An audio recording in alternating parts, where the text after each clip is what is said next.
Saya Siti Jamilatul Lailiyah, NIM T2018-5070. Saya di sini akan menjelaskan mengenai pengaruh permainan matematika terhadap kehidupan anak. Di mana pengaruh permainan matematika ini sangat berpengaruh di beberapa aspek kemampuan pada anak seperti kemampuan sosial, kemampuan emosional, kemampuan kreativitas, kemampuan fisik, dan tentu saja kemampuan intelektualnya, yang dimana melalui kegiatan belajar sambil menerapkan permainan matematika secara tidak langsung, anak akan belajar mengenal lebih banyak hal. Berikut akan diuraikan pengaruh permainan matematika dalam kehidupan sehari-hari. Yang pertama yakni perkembangan sosial dan emosional, dimana kemudian yang kedua perkembangan kreativitas, kemudian yang dimana kemampuan perkembangan kreativitas ini beri yang pertama cara yang dapat dilakukan yakni beri kesempatan untuk anak menjelaskan bagaimana mereka mendapatkan jawaban pada pertanyaan matematika. Kemudian yang kedua, buatlah model dari alasan Anda sendiri. Kemudian yang ketiga, usia 2 dan 3 tahun belum dapat memberikan penjelasan logis, tapi guru dapat memberikan alasan yang logis. Kemudian usia 4 tahun dan 5 tahun dapat memberikan alasan akan perasaannya walau kurang logis. Kemudian yang kelima, alasan anak-anak muncul melalui perubahan yang menyertai pertumbuhan mental. Kemudian yang B, evaluasi perkembangan matematika pada anak. Ada beberapa alat evaluasi perkembangan matematika pada anak, yakni yang pertama pemberian tugas. Adapun dari cara penilaian dengan memberikan tugas-tugas tertentu yang sesuai dengan kemampuan yang akan diungkap. Kegiatan yang dapat dilakukan melalui pemberian tugas antara lain yakni yang A, hasil karya, misalnya merons. Kemudian yang kedua, menghubungkan benda dan angka. Kemudian yang ketiga, menebalkan angka dan lain-lain. Kemudian yang B, yang diperoleh dari mengatur sesuatu, misalnya menata barang, mengurutkan benda, seperti itu. Kemudian mengelompokkan warna benda menurut bentuk, kemudian menurut ukurannya dan lain-lain. Kemudian yang kedua, percakapan. Percakapan adalah penilaian yang dilakukan melalui percakapan atau cerita antara anak dengan guru, yang dimana anak kegiatan matematika yang dapat dievaluasi melalui percakapan, misalnya bercerita, menceritakan kembali cerita yang disampaikan, kemudian menceritakan tentang percobaan yang telah dilakukan dan sebagainya. Kemudian yang ketiga yakni observasi atau pengamatan, yang dimana alat pengumpul data penilaian yang dilakukan dengan cara mencatat dengan gejala tingkah laku yang tampak, misalnya mengamati tingkah laku, kemudian mengamati perbuatan, seperti itu. Kemudian yang keempat, portofolio. Portofolio adalah pengumpulan hasil karya anak secara sistematik. Kemudian yang kelima, catatan anekdot. Catatan anekdot adalah suatu bentuk pencatatan tentang gejala tingkah laku anak yang khusus, kemudian baik yang positif maupun yang negatif. Kemudian yang terima kasih. Mungkin cukup itu saja yang dapat saya sampaikan. Kurang lebihnya saya mohon maaf. Wassalamualaikum warahmatullahi wabarakatuh. Baik, di sini saya sebagai pemateri kedua yang akan menjelaskan tentang evaluasi perkembangan matematika pada anak. Jadi ada beberapa alat evaluasi perkembangan pada anak, yaitu ada 5 alat. Pertama yaitu pemberian tugas, yang kedua percakapan, yang ketiga observasi atau pengamatan, yang keempat yaitu portofolio, yang kelima yaitu catatan anekdot. Yang pertama yaitu pemberian tugas. Nah, pemberian tugas itu apa sih? Pemberian tugas yaitu cara penilaian dengan memberikan tugas-tugas tertentu sesuai dengan kemampuan yang akan diungkap. Kegiatan yang dapat dinilai melalui pemberian tugas yaitu antara lain pertama hasil karya. Nah, seperti apa sih hasil karyanya? Seperti merangkai, terus menghubungkan benda dan angka, terus menebalkan angka atau dan lain-lainnya.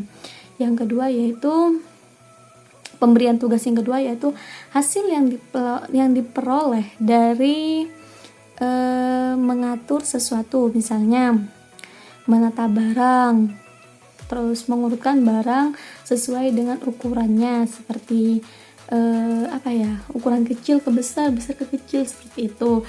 Terus mengelompokkan warna, benda, dan ukuran dan lain-lainnya. Yang kedua yaitu percakapan. Jadi percakapan di sini yaitu penilaian yang dilakukan melalui percakapan atau cerita antara anak dengan guru, antara anak dengan temannya, antara teman dengan teman, seperti itu. Kegiatan matematika ini dapat dievaluasi melalui percakapan.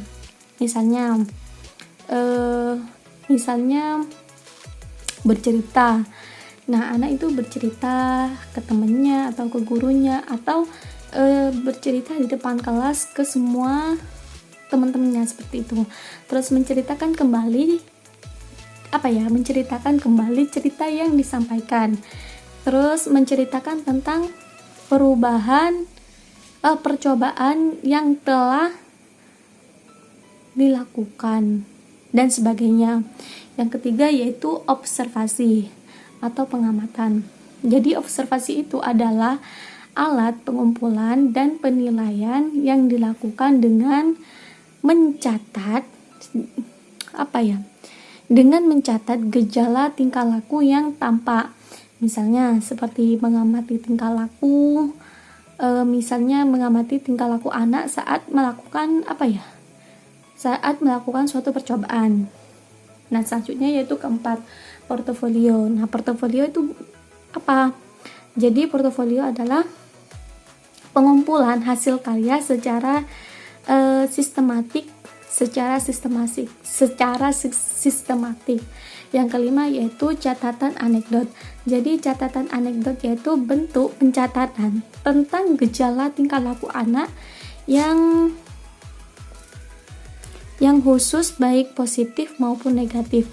Dengan catatan ini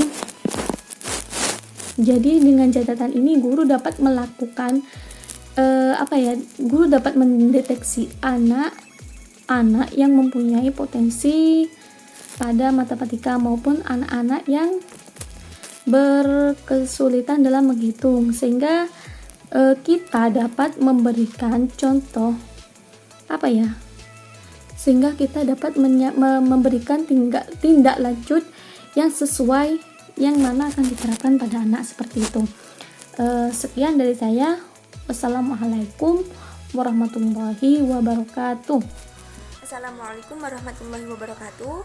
Nama saya Israrul Wahidah, NIM T2018-5067. Di sini saya akan menjelaskan pada poin C, yaitu karakteristik anak berkesulitan belajar menghitung. Menurut Lerner, kesulitan belajar matematika disebut dengan diskalkulia. Istilah diskalkulia memiliki konotasi medis yang memandang adanya keterkaitan gangguan sistem saraf pusat anak. Lerner menyebutkan ada beberapa macam karakteristik anak berkesulitan belajar menghitung. Yang pertama yaitu gangguan hubungan keruangan. Gangguan hubungan keruangan ini dipengaruhi oleh dua faktor, yaitu faktor intrinsik dan juga faktor ekstrinsik. Adanya faktor intrinsik ini diduga karena disfungsi otak anak, dan yang kondisi intrinsik ini berupa lingkungan sosial yang tidak menunjang terselenggaranya komunikasi, sehingga dapat menyebabkan anak mengalami gangguan dalam memahami konsep hubungan keruangan. Adanya gangguan dalam memahami konsep-konsep Hubungan keruangan dapat mengganggu pemahaman anak tentang sistem bilangan secara keseluruhan. Karena adanya gangguan tersebut, anak mungkin tidak mampu merasakan jarak antara angka-angka pada garis, bilangan atau penggaris. Dan mungkin anak tidak tahu bahwa angka 3 lebih dekat ke angka 4 daripada ke angka 6. Seperti itu. Yang kedua itu abnormalitas persepsi visual. Anak berkesulitan belajar matematika sering mengalami kesulitan untuk melihat berbagai objek. Jadi anak abnormalitas persepsi visual ini kesulitan untuk melihat berbagai objek. Kesulitan semacam ini merupakan salah satu gejala adanya abnormalitas persepsi visual. Anak yang mengalami abnormalitas persepsi visual ini akan mengalami kesulitan bila mereka diminta untuk menjumlahkan dua kelompok benda yang masing-masing terdiri dari 5 dan 4 anggota. Anak semacam itu mungkin akan menghitung satu persatu anggota tiap kelompok lebih dahulu sebelum menjumlahkannya. Anak yang memiliki abnormalitas persepsi visual ini juga sering tidak mampu membedakan bentuk-bentuk geometri. Suatu bentuk bujur sangkar mungkin dilihat oleh anak sebagai 4 penggaris yang tidak saling terikat. Semakin mungkin sebagai segi 6 atau bahkan mungkin tampak sebagai lingkaran. Yang ketiga yaitu asosiasi visual motor. Anak berkesulitan belajar matematika sering tidak dapat menghitung benda secara berurutan sambil menyebutkan bilangan 1, 2, 3, 4, 5. Anak mungkin baru memegang benda yang ketiga tetapi telah mengucapkan kelima ataupun sebaliknya. Telah menyentuh benda kelima tapi baru mengucapkan 3. Anak semacam ini kesan mereka hanya menghafal bilangan tanpa memahami makna atau makna dari 1, 2, 3, 4, 5 tersebut. Yang keempat yaitu perseverasi. Perseverasi ini ada anak yang perhatiannya melekat pada satu objek saja dalam jangka waktu yang relatif lama. Anak dalam perseverasi ini awal mulanya mengerjakan tugas dengan baik, tapi kelama-kelamaan mereka hanya melekat pada satu objek tertentu. Misalkan